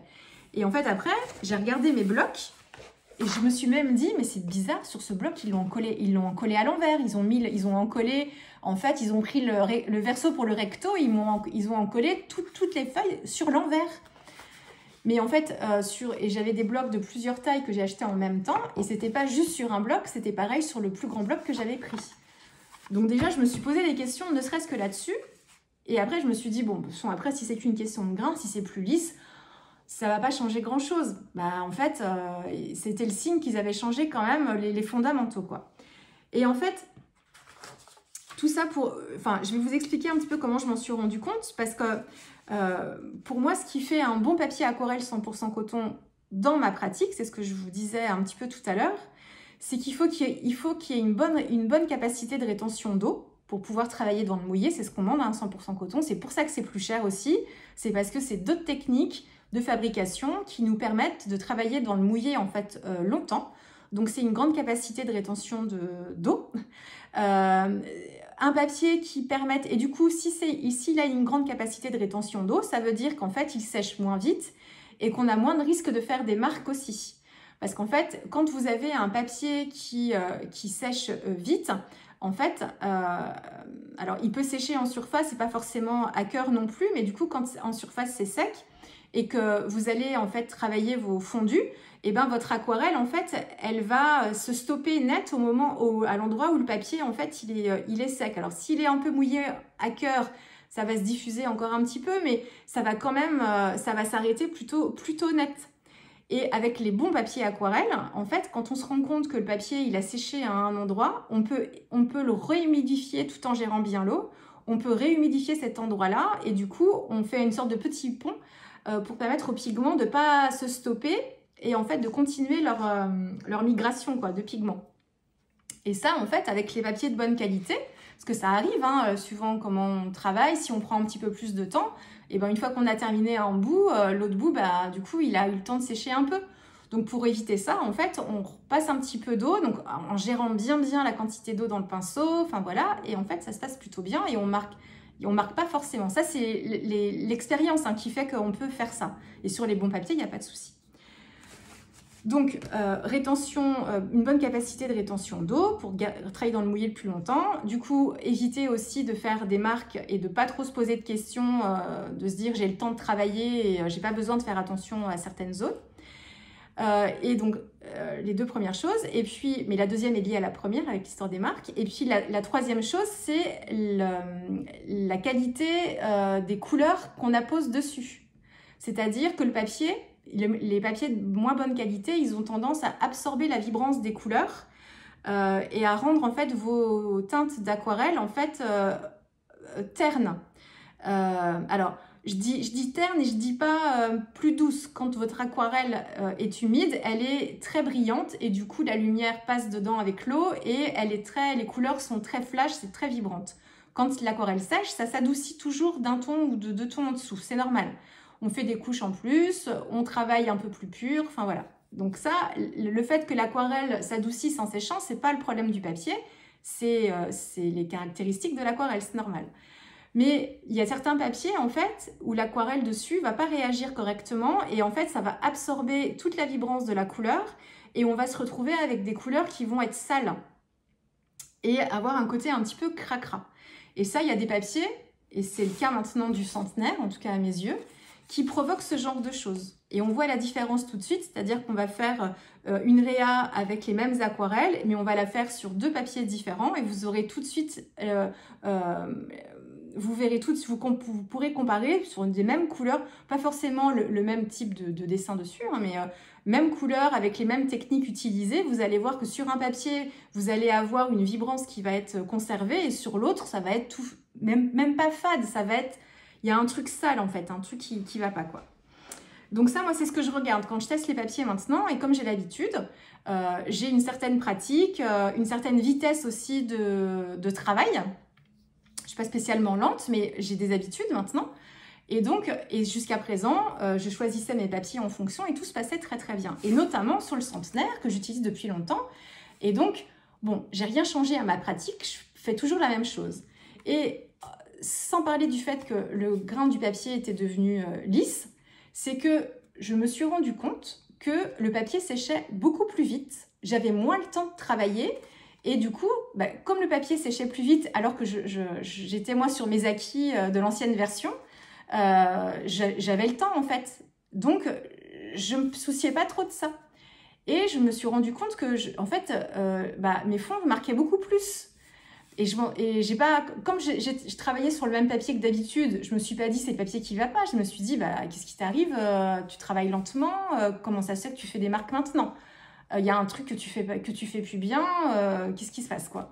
Donc là, c'est la remise en cause de la fille, mais pas du tout du matériel, c'était le même. C'était la même marque, le même bloc. Donc, enfin, le même bloc. Je veux dire, j'ai racheté un bloc, mais c'était censé être le même papier dedans. Donc, bon, je me suis dit, c'est bizarre, mais c'est toi qui dois, je sais pas, tu dois pas travailler comme d'habitude, tu dois pas faire comme d'habitude. En plus, quand je sais que je travaille sur un papier, quand je connais pas bien le papier et que je travaille dans le mouillé, je fais attention justement à ça pour éviter les marques. Comme quand on travaille sur un papier en cellulose, il faut faire attention parce que le papier marque plus vite. Donc du coup, je vais travailler plus par petites zones, je vais comment étirer mes couleurs, enfin pour essayer d'avoir des... Moi, j'aime pas trop les marques et je préfère les fondus. Donc j'ai d'autres techniques qui me permettent de travailler sur des papiers qui tolèrent moins en fait le travail dans l'humide et qui vont me permettre de travailler les fondus sans faire de marque pour autant. Et sur ce papier-là, j'avais des habitudes et là, je faisais pareil, j'avais l'impression, et je faisais plus de marques. Donc du coup, je comprenais pas, mais je remettais pas en cause le papier. Et en fait, je vous explique tout ça parce que c'est pour que vous compreniez comment est-ce que... Enfin, qu'est-ce qui fait un bon papier pour moi en fait, hein, en fonction de ce que j'aime moi. Et en fait, je me suis vraiment posé des questions. Quand j'ai fait toute ma série de doudous sur la thématique des astros, j'ai fait les 12 doudous sur des toutes petites cartes. Je vous avais dit, hein, j'avais pris le format de carte Pokémon, donc c'était des tout petits formats. Et du coup, là, je m'agaçais parce qu'en fait, quand je travaillais dans le mouillé, donc je mouillais d'abord le contour de mon doudou pour travailler mon fond, j'avais à peine fini en fait l'autre côté du doudou que la première partie, en fait, elle était déjà sèche. Et je voyais mon aquarelle, en fait, quand je mettais de la couleur, bah, ça fusait pas, quoi. Je me suis dit, quand même, j'ai pas mis 3 heures à faire le tour de mon doudou, quoi, quand même, par rapport à avant. Donc, bon. Et puis, je voyais que mes dégradés aussi se faisaient plus pareil. Il fallait que je les aide un petit peu plus. Il n'y avait plus le côté buvard non plus du papier. Et en fait, il fallait que je les aide un petit peu plus. Alors que ce papier-là, du coup, il y avait un effet de diffusion qui était très très fort, même quelquefois un peu trop fort. Fallait au contraire retenir la fusion plutôt que l'aider, quoi. Donc bon, mais bon, ça c'est pas grave, j'aide les fusions, enfin donc bon, ça c'était pas le souci. Mais c'est surtout qu'à la fin de mes réas, sur des petits formats comme ça, je travaillais avec les aquarelles Isaro et je trouvais mes réas sales. Je me dis, mais c'est cracra, mais qu'est-ce que c'est que ça? J'ai commencé à remettre en cause à me poser des questions sur les aquarelles Isaro en me disant, parce que ça c'est du matériel, c'est pas du matériel artisanal, c'est industriel en fait. Donc une fois qu'ils ont calé leur machine et leur technique de fabrication, il n'y a pas de raison que ça change. C'est un bloc est le même que le précédent. Il y a que les histoires de couleurs à la limite du papier, peut-être dans l'histoire de bain, choses comme ça, mais autrement c'est pas censé être différent. Alors que tout ce qui est artisanal, bah, même si c'est très pro et tout, mais il peut y avoir quelquefois, je sais pas, un problème. Et donc, du coup, comme je travaillais avec Isaro et que ce sont des aquarelles artisanales, je me suis dit, mais il y a peut-être un souci dans les couleurs que je choisis là avec Isaro, parce que j'ai travaillé avec la marque avant, mais j'avais pas de souci. Et je me dis, bah, c'est bizarre, mes couleurs sont sales, j'aimais pas du tout. Et en fait, j'ai recommencé même une réa 2 fois parce que je trouvais que le rendu à la fin, ça me plaisait pas. Et je me suis dit, bon, bah, je vais laisser Isaro de côté, puis je vais reprendre mes sonneliers Winsor & Newton, parce que celles-ci, c'est des grandes marques, et surtout industrielles aussi, donc qui ont des, voilà, ça passe dans les machines, en fait, et puis, alors, même s'il y a un petit côté manuel quand même, j'imagine, mais, et puis je les connais par cœur. Et en fait, bon, au début, comme je prenais pas forcément les mêmes couleurs, je me suis dit, ah oui, c'est quand même mieux. Et puis après, quand je suis allée dans des gammes de couleurs que j'avais utilisées avec les aquarelles Isaro, bah, c'était la même chose. C'était terne et c'était sale. Et là, je me suis dit, non, il y a un souci, c'est pas normal en fait. Il réagit plus du tout pareil. Et du coup, je me suis dit, de toute façon, si c'est ça, je vais pas l'utiliser parce que ça me convient plus. Et donc, pour en avoir le cœur net, j'en ai parlé au Géant des Beaux-Arts à Nantes. Et quand j'y suis allée, c'était la responsable que j'ai eue qui était là. Donc, ça tombait très, très bien. Et alors, j'y allais pas en cliente mécontente. J'y allais juste pour essayer de comprendre et savoir si c'était moi, si oui, ils savaient que ça avait changé et que du coup, ils n'avaient pas communiqué dessus, ou si j'étais la seule à le dire, ou s'ils avaient déjà eu des retours et tout ça. Et donc, je suis venue avec un ancien bloc classique, enfin comme avant, et un bloc que j'avais acheté plus récemment. Et donc, je suis un peu embêtée, je lui dis, voilà, je suis un peu embêtée, mais il y a des choses que je comprends pas bien avec ce papier, j'ai l'impression qu'il a changé. Alors, il dit, ah bon, avant de lui montrer, je lui dis, mais est-ce qu'il y a eu un changement dans les techniques de fabrication, dans les matériaux qu'on utilise pour le produire? Est-ce qu'il y a quelque chose qui est différent? Elle me dit, écoutez, non, j'ai eu aucune information de la maison mère là-dessus. Elle dit, non, pour moi, c'est le même papier. Et puis elle dit, en plus, c'est un super bon papier. Je l'ai encore conseillé à une cliente juste avant que je l'ai vendu encore à une cliente en lui disant que c'était un super bon papier. Alors je lui dis, bah, effectivement, je vous confirme. C'était un très très bon papier. Mais alors moi, sur les blocs que j'ai achetés depuis l'automne, et j'en ai acheté pas qu'un seul, j'en ai acheté de tailles différentes. Et je lui dis, il réagit plus pareil. Mais je dis, mais et déjà au toucher, vous allez voir, c'est plus le même. Et en fait, elle a regardé les 2 feuilles de papier. Elle a regardé le nouveau bloc que j'avais. Et elle n'a même pas eu besoin de le toucher. Elle a regardé, elle lui dit, mais il n'est pas comme d'habitude. Ben, je dis, bah voilà, c'est ça le problème. Et en fait, après, elle l'a touché, elle dit, mais en fait, elle me dit, mais il est lisse là. Ben, je dis, ben oui. Et je dis, oui, il est lisse. Et puis si avec ça encore, bon, mais c'est qu'il sèche beaucoup plus vite, les couleurs sont ternes dessus. Enfin, il est plus du tout pareil, quoi.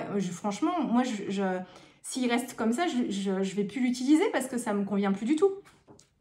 Et en fait, donc elle a constaté comme moi, elle est allée chercher un bloc de papier dans son rayon pour l'ouvrir et regarder si ceux qu'elle avait encore en vente étaient comme celui que j'avais acheté moi. Effectivement, ils étaient comme ça aussi. Enfin, celui qu'elle a ouvert, il était aussi lisse.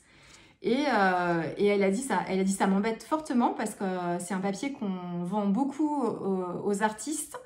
Parce que c'est un papier justement qui coûte pas cher et qui permet de faire des choses de qualité. Et c'est un papier qui est beaucoup utilisé aussi pour les professeurs, pour leurs élèves. Donc, et ils achètent en très très grande quantité. Et donc, du coup, elle est embêtée. Mais par contre, elle n'avait pas eu de retour encore de gens qui étaient venus justement pour poser des questions dessus. Hein. Alors peut-être en fonction de comment on l'utilise, ça reste peut-être un papier de travail comme on utiliserait un papier en cellulose. Hein, et il conserve quand même des particularités du coton, hein, malgré tout. Mais il n'est plus aussi bien qu'avant. Et le prix n'a pas baissé pour autant, hein, c'est toujours le même prix.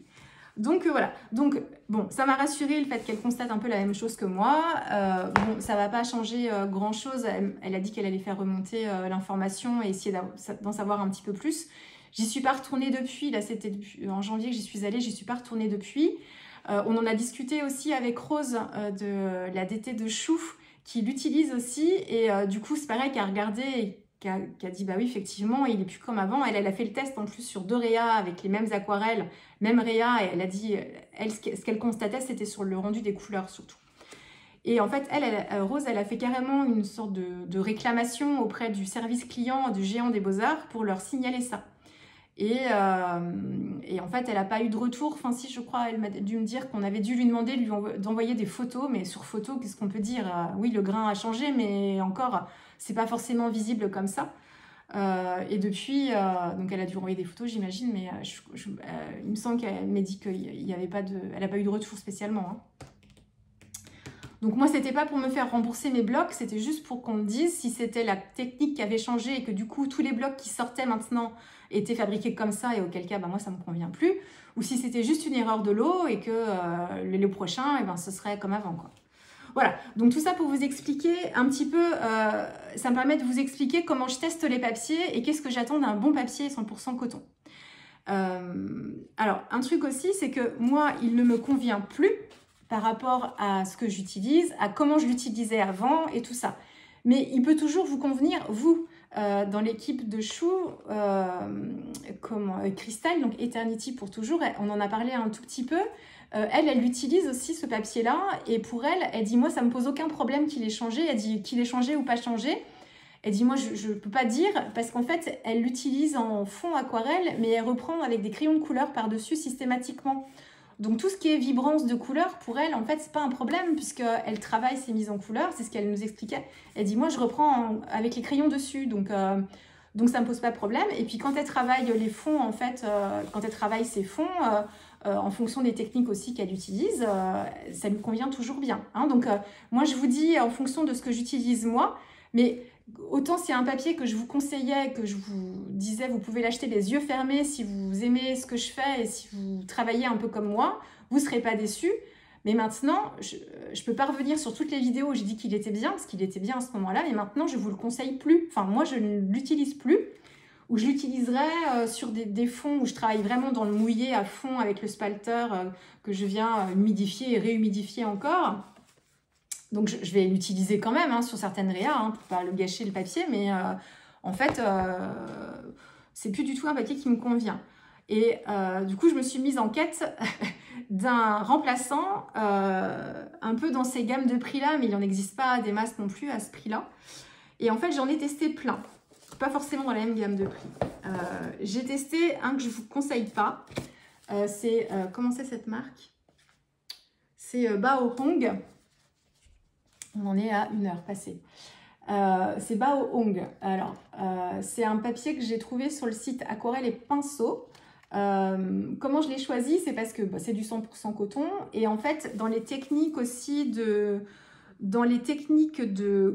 conception, enfin de fabrication, c'était un cold press, donc pressé à froid, donc un peu comme ceux que j'aime bien là, qui sont fabriqués un petit peu pareil, comme le Fabriano par exemple, il est pressé à froid aussi, mais ils n'ont pas tous les mêmes techniques. Et puis après, dans les techniques de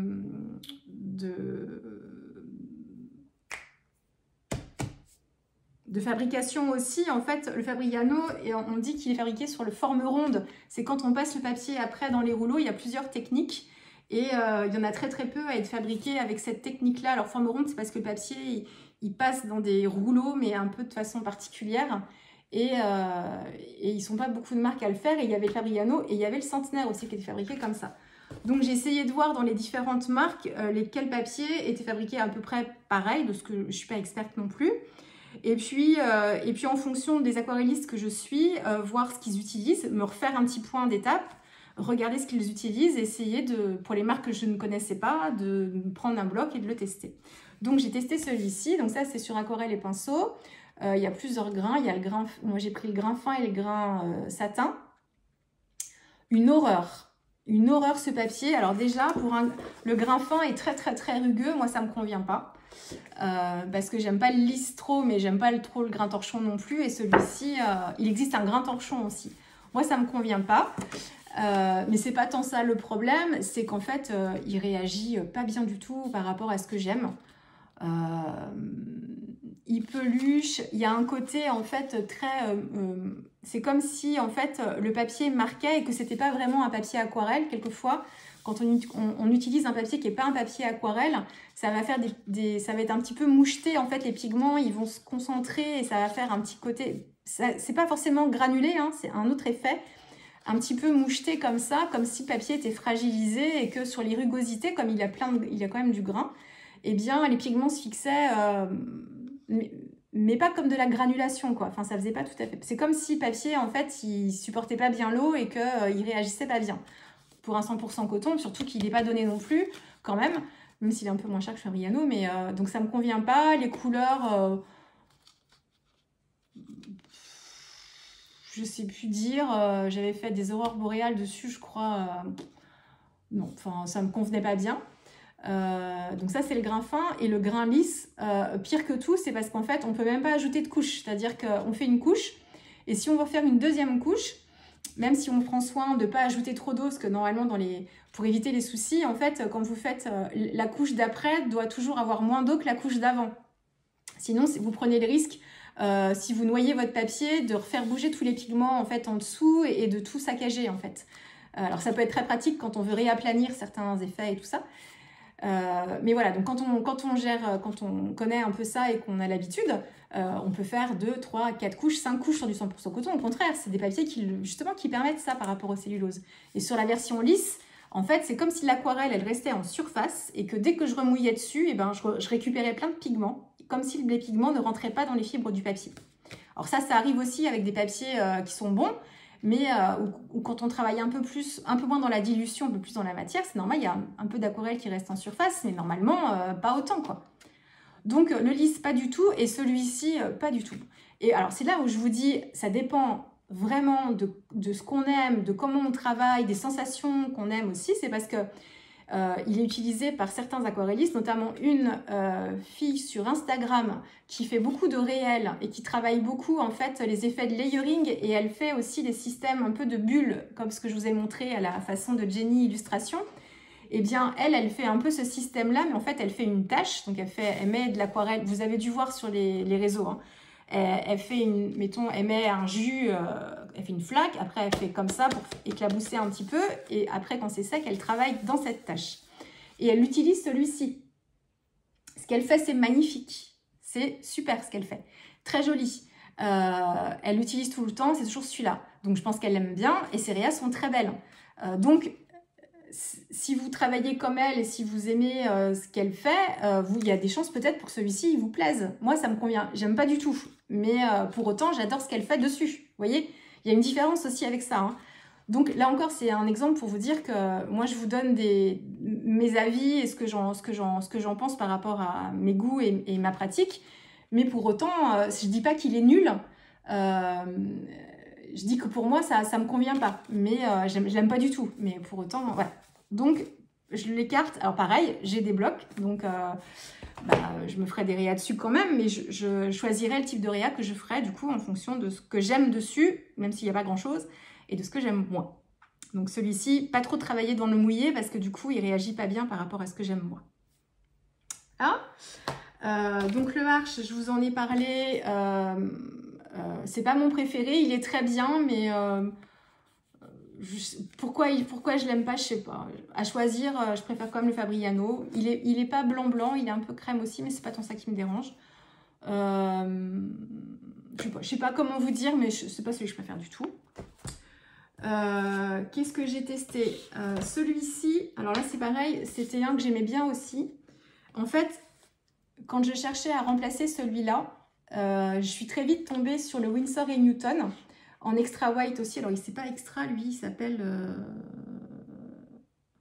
Est-ce qu'il est précisé extra white?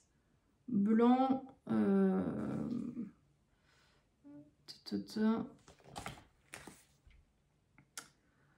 Non, il n'est pas précisé extra white, mais pour autant, pour moi, je le trouve bien blanc. Il est à peu près dans la même teinte que le Fabriano extra white. Et en fait, on est sur... vraiment, il réagit presque comme le Fabriano, un poil en dessous quand même, par rapport à ce que j'aime bien, mais il est moins cher, il reste encore dans le haut de gamme, mais il est quand même moins cher que le Fabriano, et j'aime beaucoup travailler dessus, les couleurs sont très jolies. J'ai fait quelques réas sur le December Daily avec, ma biche, je crois notamment, je crois que c'était sur celui-là. Ou sur le Fabriano, mais j'ai même le doute entre les deux parce que je les ai utilisés tous les deux. Donc très très bien, et pour moi c'est un équivalent du Fabriano, un poil en dessous, un peu moins cher mais toujours assez cher. Donc voilà, donc si je veux faire quelques économies, je pars sur le Winsor & Newton. Par contre, Fabriano, très régulièrement dans les magasins de Beaux-Arts, vous avez des réductions dessus. Sur le géant des Beaux-Arts, souvent il est à moins 25%, enfin souvent. Sur certaines promotions, il est à moins 25%. Et chez Rougier Play, en ce moment, je me suis racheté un version satin parce que j'aime bien le satin aussi de Fabriano. Il est à moins 20 ou moins 25% en ce moment chez Rougier Play. Donc ça vaut le coup. Donc du coup, entre un moins 25% sur Fabriano et rien comme remise sur le Winsor & Newton, bah, du coup, le Fabriano coûte moins cher. Winsor & Newton, il n'y a pas souvent de remise spécifique sur la marque. Après... et il est pas forcément disponible dans mon géant des Beaux-Arts physique, peut-être sur leur site internet. Donc les promotions, on n'en a pas forcément beaucoup. Aquarelle et Pinceau, ils font des promos régulièrement. Ils en font aussi sur le Fabriano en ce moment, enfin sur leurs aquarelles aussi, leurs pinceaux, enfin où c'était pendant le printemps, enfin je sais pas, il y avait un week-end plusieurs jours comme ça. Je crois 1h19. donc oui, donc si vous avez des remises de 25, bah celui-ci du coup il devient plus abordable, et celui-ci un peu moins souvent remisé, donc du coup, mais pour moi c'est l'un ou l'autre, il est franchement très très bien. Voilà, dans ce que j'ai testé, donc la version satin du Fabriano, très très bien pour travailler dans le mouillé et les fonds, parce qu'il y a un fondu justement qui est encore un peu plus particulier comme il est lisse. Il y a un côté un peu buvard aussi qui est sympa. On a un peu peur quand il est mouillé parce qu'on voit que ça commence à moucheter un petit peu, mais quand il sèche, il est plutôt bien. Et quand on travaille les aquarelles granuleuses sur un papier qui n'a pas du tout de grain, vous avez aussi une granulation qui s'opère différemment parce qu'elle ne peut pas se mettre dans les petites interstices, les petites aspérités du papier et du grain. Et en fait, ça crée des petits effets de granulation, mais tout petits et espacés. Enfin, je ne sais pas comment dire. Et du coup, j'aime bien. J'aime pas tous les grains satin, mais celui de Fabriano, oui. Dans les belles marques aussi, j'ai testé celui-là. Donc ça, c'est Saint Cuthbert's Mill. Je ne sais pas si ça se prononce comme ça. Ça. Et c'est les Saunders Waterford.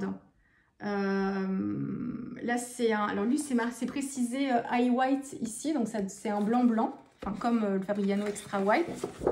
Alors là vous voyez pas les blancs parce que j'ai laissé ma page, là c'était une séance de détente dans les bleus, donc voilà, bon, je sais pas ce que je vais en faire, hein, mais j'ai travaillé dans le mouillé, puis voilà, je me suis laissée aller, donc vous verrez pas le blanc du papier. Très très bien, du même niveau, un peu dans la même gamme que le Arch, que le Fabriano, Winsor et Newton. Plutôt bien, peut-être un peu moins cher. Après, on n'est pas sur les mêmes tailles de blocs aussi. Il est un poil plus grand, le plus petit bloc est un poil plus grand que les autres. Mais il est un peu moins cher quand même, celui-là. Très très bien, franchement. Mais bon, après, les comparaisons de prix, encore une fois, hein, il faut comparer même taille, prix à la feuille. Et puis quand vous avez des petits écarts de dimension, il faut ramener en fait le prix à la feuille et au mètre carré aussi. Pour vous donner, enfin ça c'est mon côté contrôleur de gestion encore une fois, mais bref. Donc très bien. Et puis dans ceux qui sont en termes de gamme de prix un peu moins cher et plus accessible, on a toute la série des fontaines. Moi, c'est pas du tout les papiers que j'aime bien, sauf celui-ci dont je vous ai déjà parlé, c'est le demi-satin. Il s'appelle comme ça. Le satin, je l'aime pas du tout. Le grain fin, j'en ai un bloc, je l'utilise de temps en temps, mais c'est pas du tout mon préféré. Et le demi-satin, je l'aime bien quand je travaille les crayons aquarellables dessus. Ou quand je veux travailler aussi des fonds avec des superpositions ensuite de crayons de couleur, comme il est plutôt lisse. Il est bien, mais il n'est pas complètement lisse non plus, donc on travaille les fusions d'aquarelle assez sympa. Donc plutôt bien, et du coup moins cher, un peu différent, mais moins cher que le grain satin de Fabriano. Enfin, j'ai pu regarder les prix, mais c'est Fontaine, donc c'est... Enfin, ou alors je vous dis une grosse bêtise, mais je pense qu'ils sont quand même moins chers, ceux-là. Donc c'est le seul que j'utilise chez Fontaine et que j'aime bien, c'est celui-ci. Le grain fin, bon, pourquoi pas. Le grain torchon, pas du tout. J'aime pas du tout. C'est pareil, il y a le côté moucheté, là, l'aquarelle qui se dépose. C'est comme si ça mâchouillait, en fait. C'est pas juste le grain, c'est comme si ça mâchouillait, en fait, les grains et que ça faisait du papier mâché, quoi, sur les aspérités. Mais le demi-satin est très, très bien. Et alors, du coup, j'en viens à celui que j'utilise beaucoup maintenant. C'est le Dalb. Alors, attention. J'aime pas toutes les textures, j'aime que celui-là, le grain fin. J'aime pas du tout le grain satin. J'aime pas je vous en ai déjà parlé, mais je l'aime. Ça, c'est le grain fin que je vous montre. Oui, que je me trompe pas. Donc, celui-ci, particulièrement, j'aime pas du tout le grain satin de Dalb. J'ai pas testé le grain torchon parce que c'est pas les papiers que j'aime bien déjà en règle générale. Le grain satin, on voit la trame du papier, en fait, le tissage du papier. Il y a un côté blanchi qui ne me plaît pas, il marque très vite, alors que le grain satin, alors, on n'est pas sur du tout le même niveau de qualité, hein. Le prix est dérisoire par rapport à ça, donc c'est normal qu'il soit moins bien, hein, aussi, hein. Bon là, le grain satin, pas de souci. Le grain satin dans cette version, moi, je l'aime pas. Encore une fois, vous en avez plein et surtout pas mal de scrapeuses aussi qui font de l'art journal qui l'aiment bien. Hein, je crois que Isa Pink Lola, elle doit travailler sur le grain satin. Et je me demande si Laureline, elle n'aime pas aussi le grain satin de cette version. Donc, bon, Laureline, vous voyez bien aussi. Hein. Donc, on n'a pas du tout, on n'a pas forcément les mêmes ressentis, elle et moi, sur les supports, les matières, en fait. C'est rigolo, ça, d'ailleurs. Et il n'y a pas de bonne ou de mauvaise chose, encore une fois. Donc, moi, c'est cette version grain fin, le papier d'Albe en 100% coton, que j'ai utilisé pour presque toutes mes réas soleil levant. Et du coup, j'ai testé tout ce que je vous ai dit, en fait, sur le papier centenaire qui ne me convient plus. Toutes les caractéristiques que je trouve importantes pour un papier coton, et bien du coup, comme c'est assez précis ce que j'attends d'un papier 100% coton, et ben j'ai pu tester tout ça sur cette version et sur plusieurs réalisations aussi. Parce que suivant ce que je fais, je ne vais pas forcément mettre toutes les techniques d'un coup sur une réa. Et je ne fais pas une réa en fonction de ce que je veux tester, c'est que je fais une réa, je le teste sur le même bloc de papier. Et comme je fais jamais 2 fois pareil, j'aime bien changer, et ben, au fur et à mesure de mes sessions d'art journal, ça me permet de tester plusieurs choses. Et donc, comme je l'ai testé sur beaucoup de réa, c'est un papier maintenant que j'utilise plutôt souvent, qui est pas cher, moins cher que le centenaire encore, ramené au prix à la feuille. Vraiment. Moi, ce qui m'intéresse sur ce papier, c'est qu'en fait, les couleurs sont vraiment bien respectées et sont bien révélées. Franchement, quand l'aquarelle a séché, qu'on a fait les couches qu'on voulait, 2, 3, 4 couches, en plus il tolère bien les couches, celui-ci aussi, eh bien les couleurs sont fidèles, sont bien révélées, ça fait pas cracra, ça fait pas pattern spécialement. Donc ça c'est super important, je trouve, parce que du coup le rendu final de l'area, eh ben, moi il me convient mieux. Et puis après, le seul petit truc, c'est qu'il sèche quand même un peu vite. Mais comme je sais maintenant, comme j'ai l'habitude et que je sais qu'il sèche un peu vite, et ben, je travaille un peu différemment dessus. Donc, je vais mouiller peut-être plus fortement quand je fais des fonds vraiment. Donc, j'y vais une fois avec le spalter. J'attends un petit peu que l'humidité rentre dans les fibres du papier. Et quand ça a un peu absorbé, je refais encore une couche pour vraiment bien le saturer en eau. Donc, pour me conserver vraiment une durée d'humidité un peu plus longue, le forcer un petit peu. Il le tolère bien, ça. Et puis, comme il sèche, il a tendance à sécher un peu plus vite, bah, les fusions, elles se font aussi, elles sont plus vite stoppées. Donc, du coup, elles sont moins prononcées aussi que sur le centenaire. Donc là, comme je le sais, eh bien, je vais travailler un peu plus vite. Et puis, je vais aider aussi mes fusions à se faire et je vais essayer de rattraper un peu en rajoutant un petit peu d'eau au fur et à mesure, en contrôlant bien la quantité d'eau. Et le fait de rajouter un petit peu d'eau, et ben, ce papier-là, il tolère bien, il réagit pas mal du tout. Il accepte qu'on rajoute un petit peu d'eau, même si on n'est pas censé le faire non plus. Tout en contrôlant bien, voilà. Et donc du coup, je fais pas spécialement de marque avec celui-ci, contrairement au centenaire. Après, j'ai adapté un petit peu ma pratique. Donc plutôt bien, et les couleurs sont bien révélées, et voilà. Et il est pas cher du tout. Donc, alors, on n'est pas, encore une fois, je vous le redis, c'est pas la même gamme de prix, donc on n'est pas du tout sur les mêmes... on n'est pas du tout sur les mêmes techniques de fabrication. Il est beaucoup moins cher à fabriquer celui-ci sûrement par rapport aux matières qui sont utilisées, par rapport à la technique de fabrication. Donc c'est normal qu'il soit, il est moins cher et c'est normal qu'il soit moins bon. On ne lui demande pas les mêmes choses que celui-là, par exemple. Hein. Et moi, il me convient bien. Et donc du coup, je m'en suis racheté déjà plusieurs blocs.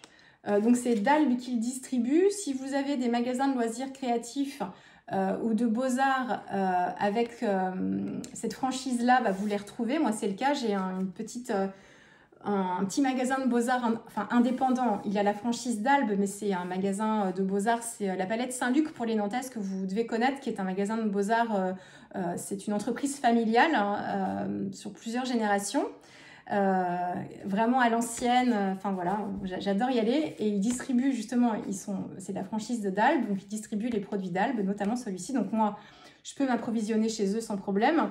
Et vous avez autrement un site internet d'Albe où il y a ça, il y a d'autres produits, et puis ils distribuent aussi les marques, hein, les autres marques. Par contre, il est victime de son succès parce que vous avez certains formats qui sont en rupture, dans les petits formats surtout. Moi, dans mon magasin, j'ai pas de souci pour le trouver, mais sur le internet, c'est un petit peu plus compliqué. Et il n'y a que le site d'Albe qui le propose du coup, parce que c'est leur marque. Donc pour l'instant, s'il ne change pas encore les caractéristiques des fabrications de celui-ci, eh bien c'est ce qui remplace mon centenaire, mais du coup c'est pareil, il réagit pas pareil, quoi. Hein. Il faut que je me fasse une raison pour l'autre, quoi. Mais l'autre, je l'adorais vraiment, vraiment. Celui-ci, il coche pas toutes les cases non plus, mais bon, il est toujours mieux donc, que la version actuelle du centenaire. Donc voilà. Ça, c'était le petit point matériel. Je vous parle très vite de celui-là parce que je vous dis beaucoup quand je fais mes fonds de page, notamment pour... Puis je vais arrêter là la vidéo, je ne vais pas vous parler du reste, ce sera l'occasion d'en faire une autre. Quand je fais en fait mes fonds de page, par exemple pour ce carnet-là, j'utilise un papier aquarelle de pas trop bonne qualité, pas trop épais, ben, c'est celui-là que j'utilise. Ça, c'est la marque du géant des beaux-arts, Gerstacker. Ils ont toute une série de papiers qui sont numérotés en fonction des techniques. Donc le numéro 3, c'est la version aquarelle. C'est un papier en cellulose, 200 grammes. Je ne fais pas de réa dessus. Je peux me faire des nuanciers éventuellement, des essais de couleurs. Pas des nuanciers, mais des essais de couleurs, des tests de couleurs dessus. Mais en fait, il me sert surtout pour mes structures, mes pliages de pages, par exemple, quand je veux mater une carte. Là, pour mes pages pour ce carnet-là. Voilà, mais je travaille pas dessus. Par contre, il est pas cher du tout celui-là, hein, et c'est un papier cellulose et pas trop épais non plus. Et voilà. Et comme je travaille pas du tout à l'aquarelle, en fait, je veux pas du tout utiliser des papiers de plus grande qualité, même en cellulose, parce que ce serait gâcher le papier pour ce que j'en fais, puisque je le travaille pas du tout en aquarelle. Et pourquoi je prends la version aquarelle? C'est parce que la couleur, du coup, se rapproche de celle de mes papiers aquarelle, et quand je fais du matage, il n'y a pas trop de démarcation, quoi, ça se fond plutôt bien. C'est pour ça que j'utilise celui-là, parce que les autres gammes de papier qui ne sont pas aquarelles, bon, je ne sais pas si elles sont moins chères d'ailleurs, mais du coup, la couleur du papier n'est pas forcément la même, et la texture aussi n'est pas forcément la même. Voilà. Bon, je vais m'arrêter ici, j'ai déjà beaucoup parlé, 1h30. Je vais pas parler j'avais les gants de Sight Envy, mais c'est des choses dont je vous dis déjà en fait dans mes vidéos, donc mais je vous referai une petite vidéo spéciale plus tard. Et puis je voulais vous parler en fait de ces aquarelles irisées là, enfin pailletées magnifiques. Quand on les reçoit, on a l'impression d'avoir j'avais l'impression d'avoir commandé un bijou merveilleux. On reçoit aussi une petite pochette en suédine, parce que j'ai des godets à l'unité. Je vous montre juste à quoi ça ressemble quand on commande. Celui-là, il m'a été offert, parce que j'ai fait une belle commande. Quand on reçoit, en fait, même quand on commande un seul godet, systématiquement, ils nous sont envoyés, en fait, dans une petite palette en plexi. Ils sont tous comme ça. Il coûte je vous en reparlerai. Il coûte très cher. Alors, on paye aussi, du coup, comme on peut pas acheter les godets tout seul. Parce qu'en fait, les godets, ils sont aimantés, en fait. Hein, donc, on pourrait les acheter tout seul. Et du coup, ça réduirait aussi la facture, puisqu'on ne payerait pas le contenant. Mais ils sont vendus comme ça. Donc, du coup, ça augmente la note aussi. Mais c'est déjà très joli. Encore une fois, pas indispensable. Enfin, après, je peux pas vous dire faites ce que je dis, pas ce que je fais, mais c'est pas pour vous pousser à la consommation. Voilà. Après, les aquarelles, moi, c'est le médium que j'utilise le plus, et c'est celui il n'est pas périssable. Dans 10 ans, elles seront toujours utilisables. On met de l'eau dessus, c'est reparti. Donc, on les garde une vie. Hein. Donc, j'ai moins de scrupules à m'acheter des aquarelles que des pâtes de texture qui sèchent et qui deviennent dures comme de la pierre au bout de même pas 6 mois ou 1 an. Donc voilà, mais elles sont magnifiques et donc vous allez me voir les utiliser dans mes réas à venir sûrement. Donc voilà, donc je vous en parle pas plus, j'ai plus le temps, je ferai d'autres vidéos pour ça et je vous en parlerai à ce moment-là. Voilà, j'espère que cette petite vidéo blabla d'1h30 vous aura plu. Vous pourrez la regarder en plusieurs fois en fonction de ce que je vous ai dit. J'ai essayé d'extraire la partie papier ou en refaire une plus condensée où je vais pas revenir sur la genèse du centenaire et du pourquoi, du comment je me suis rendu compte que ça n'allait plus. Parce que ça, c'est pas forcément important. Donc j'en ferai peut-être une où je vais peut-être extraire cette partie de vidéo, vous faire des coupes et vous la mettre dans la playlist matérielle. Je sais pas encore, on verra bien. Donc je vous dis à très vite, passez un bon week-end, parce que je pense que je vais pouvoir publier la vidéo avant la fin de ce week-end.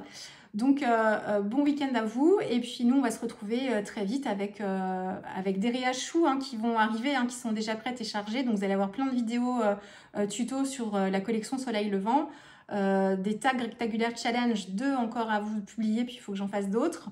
Et puis après, entre tout ça, des petites réas mix média, voilà, en fonction de mes petites envies. Voilà, je vous souhaite une bonne fin de week-end et je vous dis à très vite. Au revoir.